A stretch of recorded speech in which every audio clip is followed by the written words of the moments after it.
Merhaba. Bugün Slovak aktivist Sayın Marek Mach'la birlikte faşizmle alakalı, Slovakya'daki faşizmle alakalı konuşacağız. Bir de Slovak politikasına değineceğiz. Benim adım Ahmet Ömer. Yayına hoş geldiniz. Okay, so, hi Marek, how are you? Hi, thank you for asking. Great, and what about you? I'm fine, just doing some stuff. It's yesterday. So, uh, can you talk about yourself? Can you talk about yourself to our audience, to watchers? Well, I am Anti-Faşist Slovak activist who is working on project Youth Against Fascism. This project was established 4 years ago, and now we have about 100,000 followers on social media.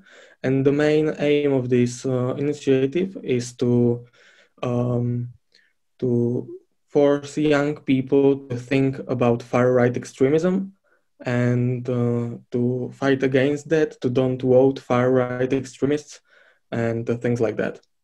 No, it's okay. It's wonderful, I think. So why did you start this project, Youth Against Fascism? In Slovak, Mladi proti fašizmu, right? Yes, when I was 15 years old, there was an election to the National Council.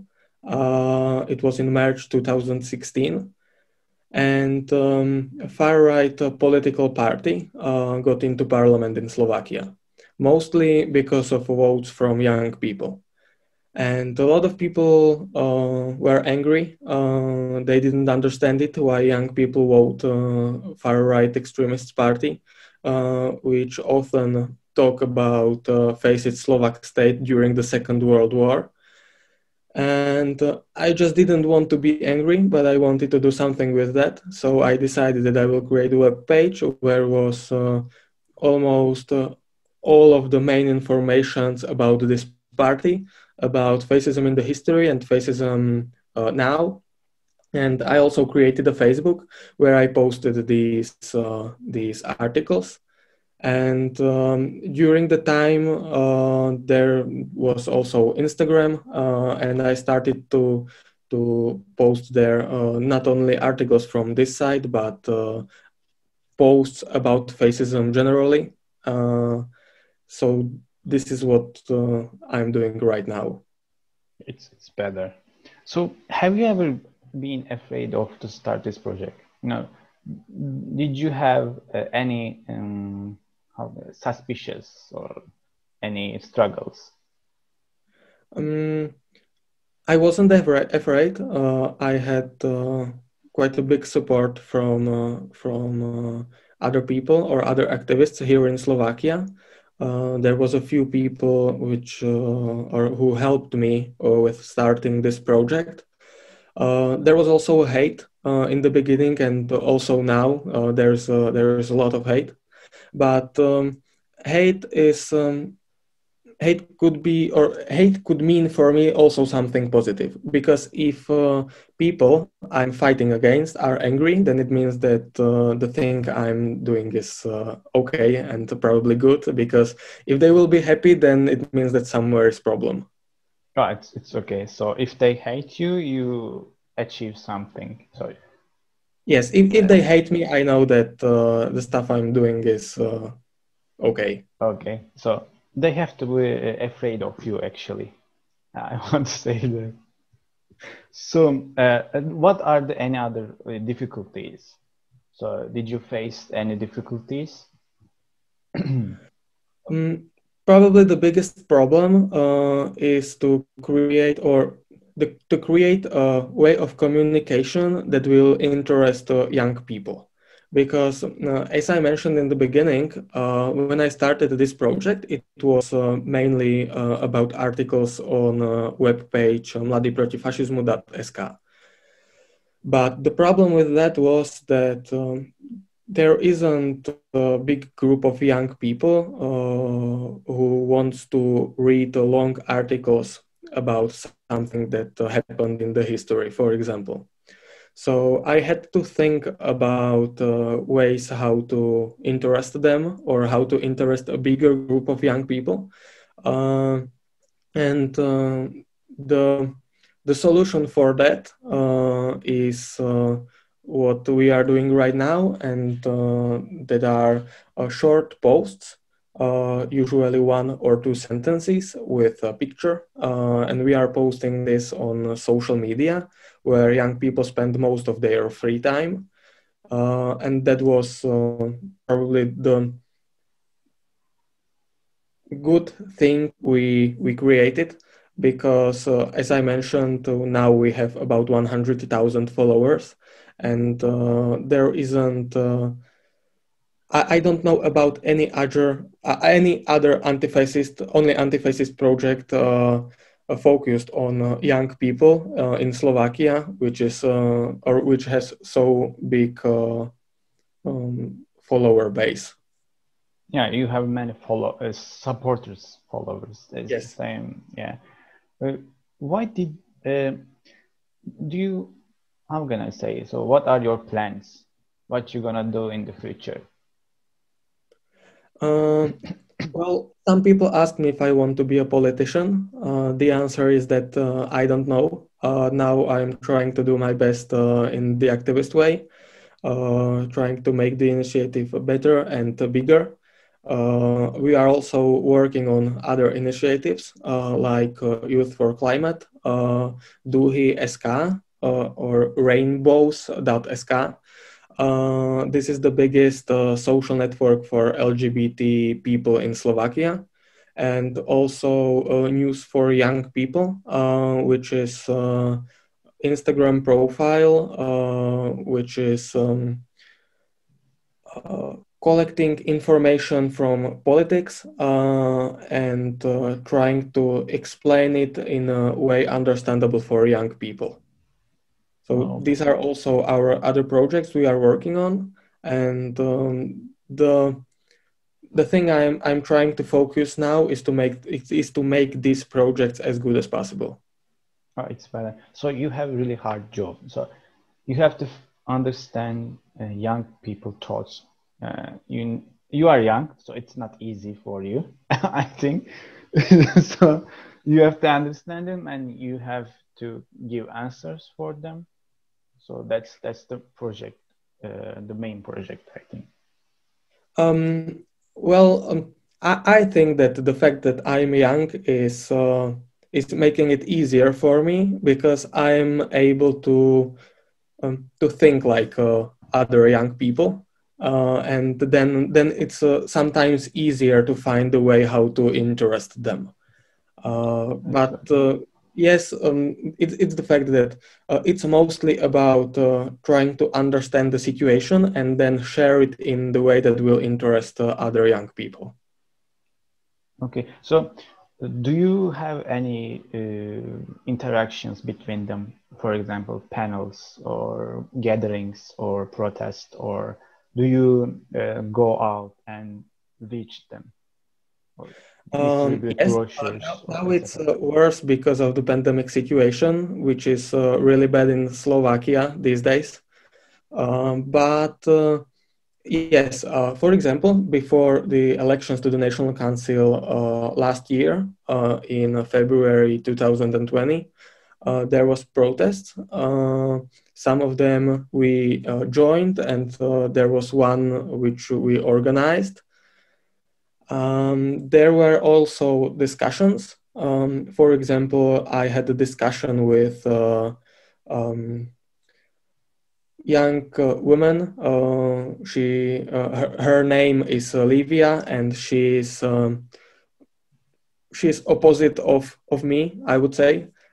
She's a part of Kotleba ľudová strana naše Slovensko, or I think that she's a part of Kotleba ľudová strana naše Slovensko, or of their young organization. I don't know how to say that exactly. But she's opposite, and there is a group of young people which is following her. So that was also discussion we had before these elections, and about 500,000 people has seen this debate on YouTube.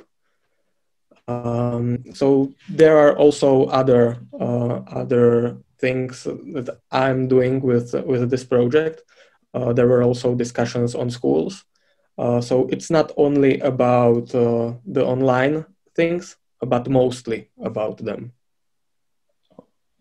It's good. So, do schools allow to talk in their schools, in the class? Yes, but you cannot talk about politics.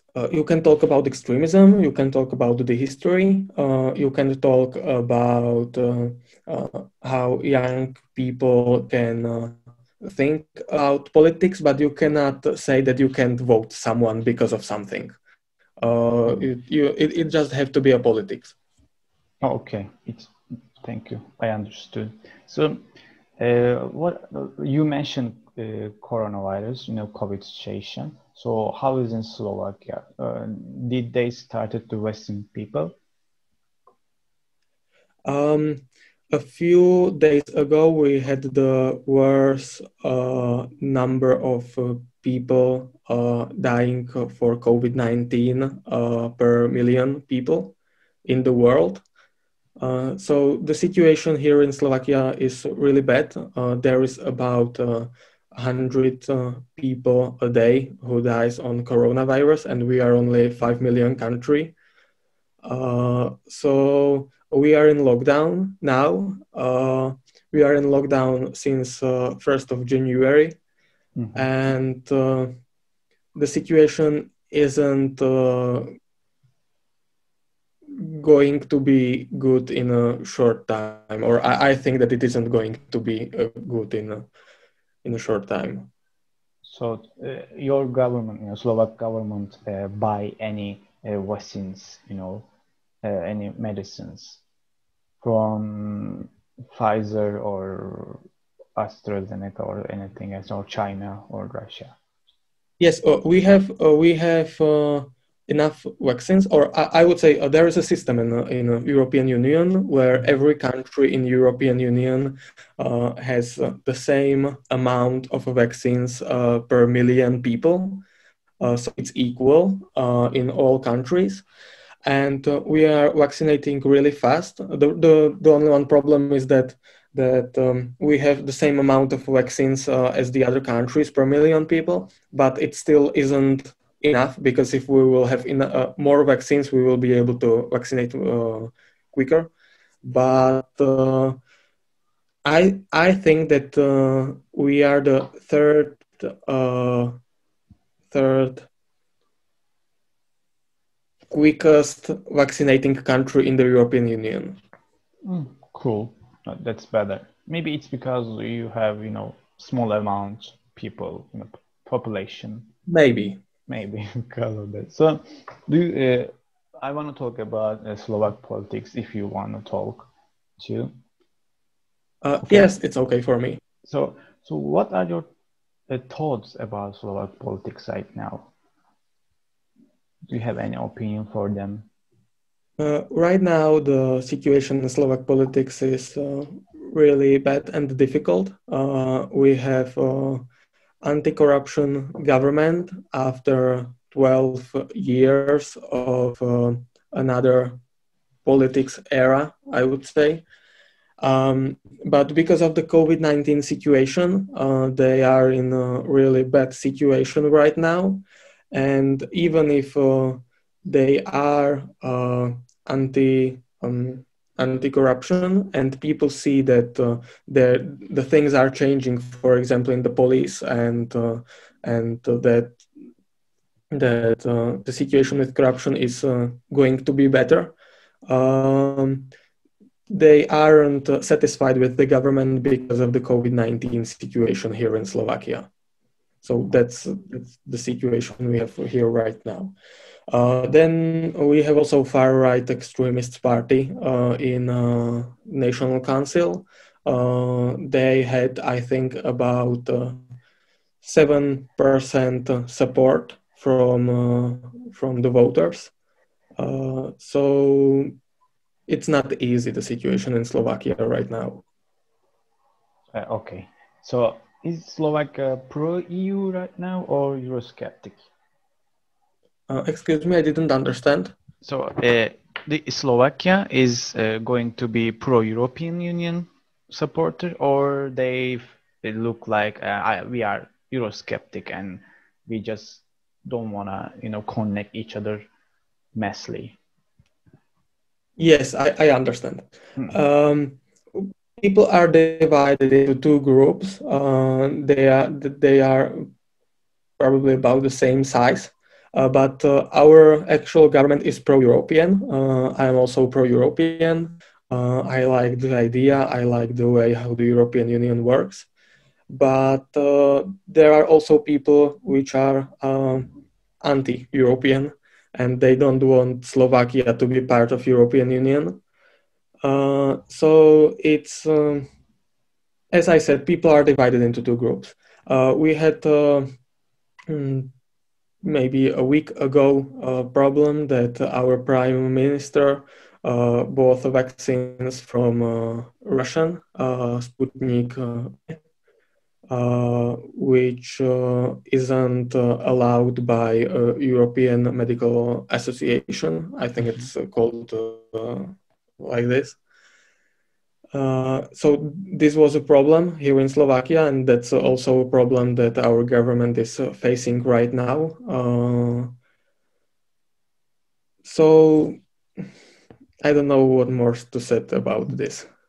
Okay, so what are the problems of Slovakia right now, like economic problems or demographic or unemployment, climate change, etc.?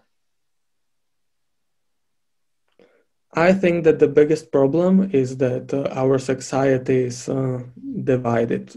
It's not only about the European question, as I mentioned, but it's also about LGBT rights. It's about women's rights. It's about the politics. The problem for us is that here in Slovakia are groups of people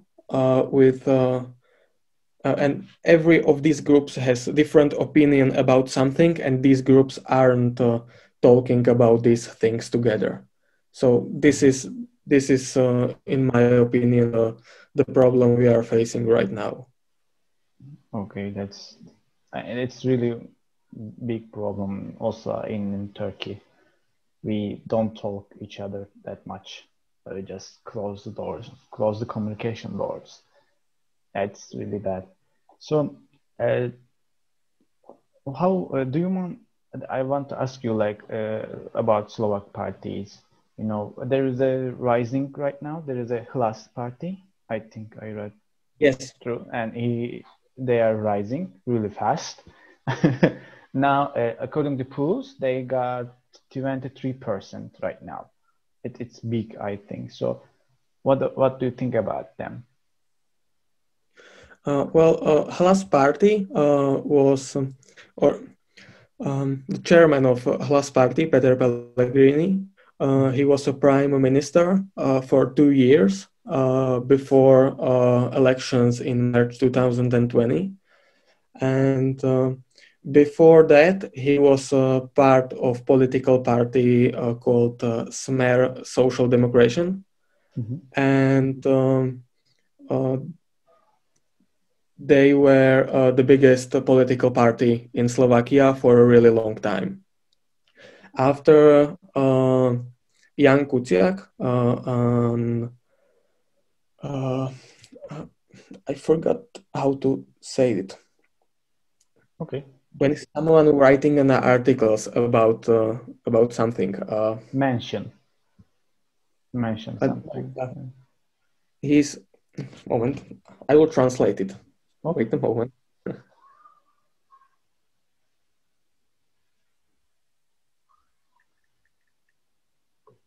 Journalist.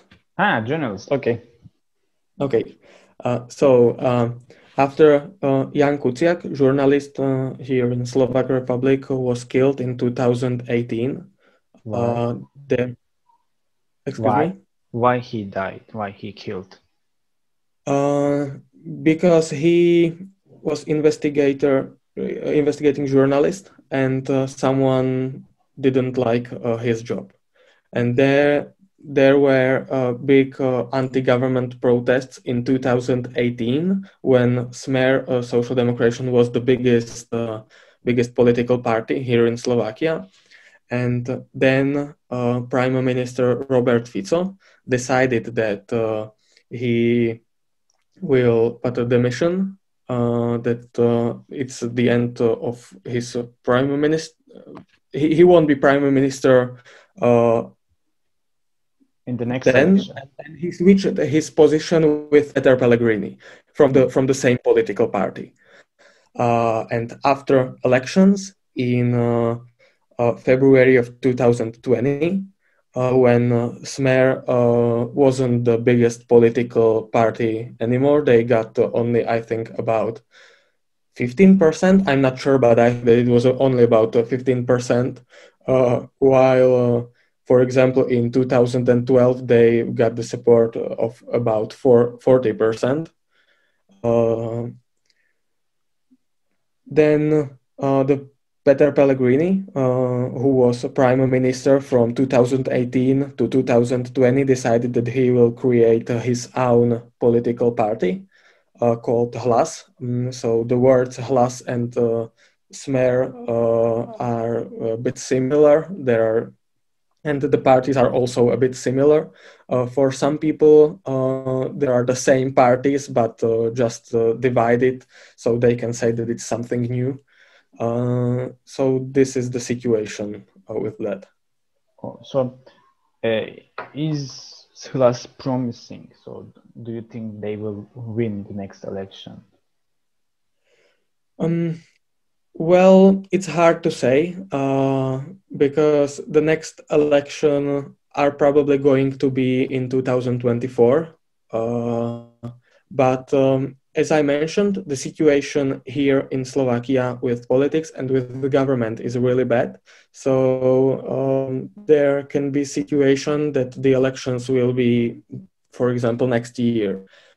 And if this happened, then there is a big chance that Hlas of Peter Pellegrini will be the strongest political party in Slovakia. Okay, so do you want to add anything else about Slovak politics? So, I don't know. If you have any questions, I can answer them, but I don't know what else should I say. Okay. I just want to say, I want to ask many questions, but it's out of our topic, so I don't want to ask them. We can talk maybe another time. Okay, so do you have any advices to our audience? Anything to say? Last words? Advice?